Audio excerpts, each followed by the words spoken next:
नासरीन अपने रिपोर्टर की जिला विहाड़ी की तहसील बुरेवाला के शहर गग्गू मंडी से रिपोर्ट शामिल करते हैं। गग्गू मंडी के नवाही गांव चक नंबर 241 ईबी के मुस्तकिल नंबरदार जफर इकबाल के वफात के बाद नए नंबरदार की तकर्री के लिए गांव के मुख्तलिफ उम्मीदवारों की दरखास्तों पर डिप्टी कमिश्नर विहाड़ी चंद दिनों के बाद मुकम्मल समाअत करेंगे, क्योंकि Lahore high court Multan bench नंबरदार के तकर्रुर के लिए दरखास्तों पर 30 रोज के अंदर अंदर फैसला करने का हुक्म दिया है, जबकि तकरीबन 20 के करीब दिन गुजर चुके हैं। इस वक्त मुकाबले में शरीक 19 उम्मीदवारों की दरखास्तों पर गौर किया जा रहा है।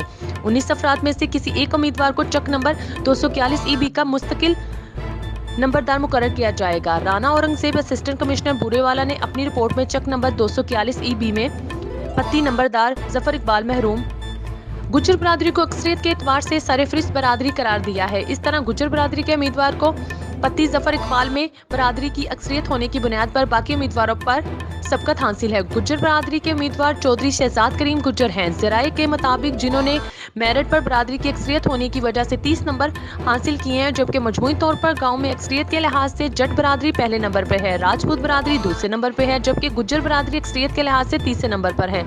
मगर नाजरीन, जिस पति ने नंबरदारी का फैसला होना है, इस पत्ती में यानी पति जफर इकबाल नंबरदार मरहूम पर नजर डालें तो इस पत्ती में गुज्जर बरादरी अक्सरियत के लिहाज से अव्वल नंबर पर है। इस पत्ती में नंबरदारी के सबसे मजबूत उम्मीदवार चौधरी शहजाद करीम गुज्जर हैं। चौधरी शहजाद करीम गुज्जर कब्ल इज़ा बरतानिया में मुकीम थे, मगर शहजाद करीम गुज्जर के अंदर अपने वतन और गांव की मिट्टी की मोहब्बत कूट कूट कर भरी हुई थी। उन्होंने अपने गांव से मोहब्बत के फितरती तकाज़ों के मुताबिक अपने गांव और इलाके की अवाम की खिदमत के लिए बरतानिया की नेशनलिटी को छोड़ने का फैसला किया और बरतानिया की नेशनलिटी को खैराबाद कहा और वतन वापस आ गए। शहजाद करीम गुज्जर एक समाजी कारकुन है। वो अपने इलाके की आवाम और अपने गांव की आवाम से बहुत मोहब्बत करते हैं, गुरबा पर शफकत का हाथ रखते हैं, हर मुसीबत में इनका साथ देते हैं। गांव में फरकीन के दरमियान पैदा होने वाले तनाज़ात का हल पंचायती तौर पर करने को तरजीह देते हैं। वो आपस के मामलात को थाना कचहरी में ले जाने के बजाय मिल बैठकर खुद हल करने को बहुत अच्छा समझते हैं। उन्होंने गांव में अपने अच्छे अखलाक किरदार से अपना मुकाम और वकार खुद पैदा किया है।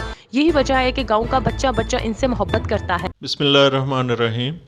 मैं आज अपने ख़िलाफ़ लगाए गए अपने मुखालफिन के इल्ज़ामात जो कि उन्होंने सोशल मीडिया पे नशर करवाए हैं, उनके अपने डिफेंस में मैं अपना बयान रिकॉर्ड कराना चाहता हूँ कि ये तमाम लोग मेरे मुखालफिन जो हैं, ये अरसा दराज से ज़ाती दुश्मनी की बिना पे मेरे ख़िलाफ़ शुरू से ही मुख्तलफ़ लोगों को हायर करके झूठी दरखास्तें दिलवाते रहे हैं और मुकदमे झूठे मेरे ख़िलाफ़ दर्ज करवाए इन्होंने, जो कि अल्हम्दुलिल्लाह मेरिट पे आफ्टर इन्वेस्टिगेशन सारे खारिज हो चुके हैं।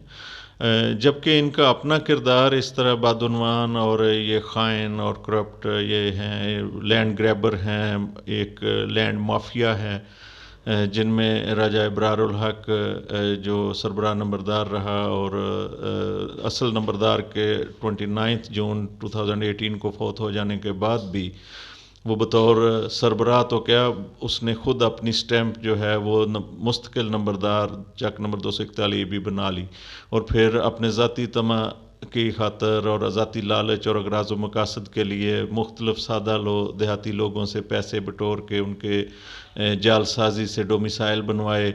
मुख्तलिफ इसने फिर बाद में इंतकालात की भी तस्दीक जो है वो करवाई और अपने पैसे बटोरता रहा। उसमें सरकारी ज़मीन चरागाह की इसने कब्ज़ा करके और सादा देहाती लोगों को फ़रोख्त की और रकम हड़प कर गया।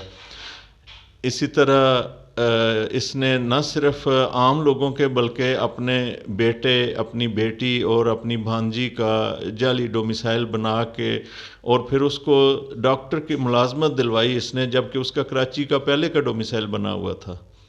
तो इस तरह की सारी बदउनवानियाँ ये करता रहा। सरकारी रकबा, अभी नंबरदार फौत हो गया लेकिन ये सरकारी रकबा पर काबज़ है और एक एक दो दो एकड़ मुख्तलिफ लोगों को इसने जो है वो ठेके पे दे के पैसे हड़प कर रहा है। इसी तरह अब्दुल गफ़ार एडवोकेट है जो कि मुस्तकिल तौर पे दूसरे गांव का रहायशी है, लेकिन उसने और उसके भाइयों ने हमारे गांव में सरकारी मुजवज़ा कब्रिस्तान, ईदगाह और जनाजगाह की जगह पे नाजायज़ कब्ज़ा किया हुआ है, जिनके ख़िलाफ़ रेवेन्यू डिपार्टमेंट जो है वो कानूनी कार्रवाई कर रहा है और वो हमारे गांव का रहायशी भी नहीं है। और लेकिन इसके बावजूद उन्होंने एक महाजराई का वो वतीरा बनाया हुआ है। सरकारी गवर्नमेंट प्राइमरी स्कूल चक नंबर 241 ईबी की سرکاری کھال جو ہے وہ مسمار کر کے انہوں نے اپنی ملکہ زمین کے ساتھ شامل کر لیا ہے، جبکہ سرکاری سڑک جو اسکول کی تھی اس کو بھی کاٹ کے اس کی کٹائی کر کے اپنے رقبہ میں شامل کر لیا ناجائز طور پر اور غیر قانونی طور پر. تو ساری ان سب چیزوں کے ثبوت میں نے آپ کے وہ پیش کر دیے ہیں، آپ کو انفارم کر دیا ہے. تو یہ میرے خلاف لگائے گئے تمام الزامات بالکل بے بنیاد، جھوٹے، من گھڑت اور غلط ہیں. لہٰذا میں اس میں آپ کے چینل کے توسط سے میں اپنی صفائی کے لیے حقائق آپ کو آگاہ کر رہا ہوں. ناظرین، چودھری شہزاد کریم گجر نے مخالفین کی طرف سے اسسٹنٹ کمشنر بورے والا اور ڈپٹی کمشنر بورے والا وہاڑی پر لگائے گئے الزامات کا بڑا جامع، مؤثر اور دو ٹوک جواب دیا. آئیے دیکھتے ہیں انہوں نے کیسے جواب دیا. اس کے علاوہ میرے مخالفین نے اپنے ذاتی اغراض و مقاصد کے لیے اور اپنے جرائم پہ پردہ ڈالنے کے لیے ریونیو افسران، اسسٹنٹ کمشنر بورے والا اور جناب ڈپٹی کمشنر وہاڑی کے خلاف بڑے ہی نازیبا زبان استعمال کی، الزامات، جھوٹے الزامات لگائے، جبکہ وہ دنیا جانتی ہے کہ وہ ایک انتہائی دیانتدار، فرض شناس آفیسرز ہیں اور اپنے ہمہ وقت اپنے فرائض کی سر انجام دہی کے لیے کوشاں ہیں. تو جو بھی ان پر الزامات لگائے گئے ہیں یہ صرف اپنے غیر قانونی اور ذاتی اغراض و مقاصد کے حصول کے لیے ایک پریشرائز کرنے کے لیے یا تھرو سوشل میڈیا ان پہ الزامات لگا کر ان کی اٹینشن ڈائیورٹ کرنے کی ایک مذموم ان کی سازش اور کوشش ہے، جس میں یہ ناکام ہوں گے انشاءاللہ. Subscribe to our channel, clicking subscribe button and bell icon.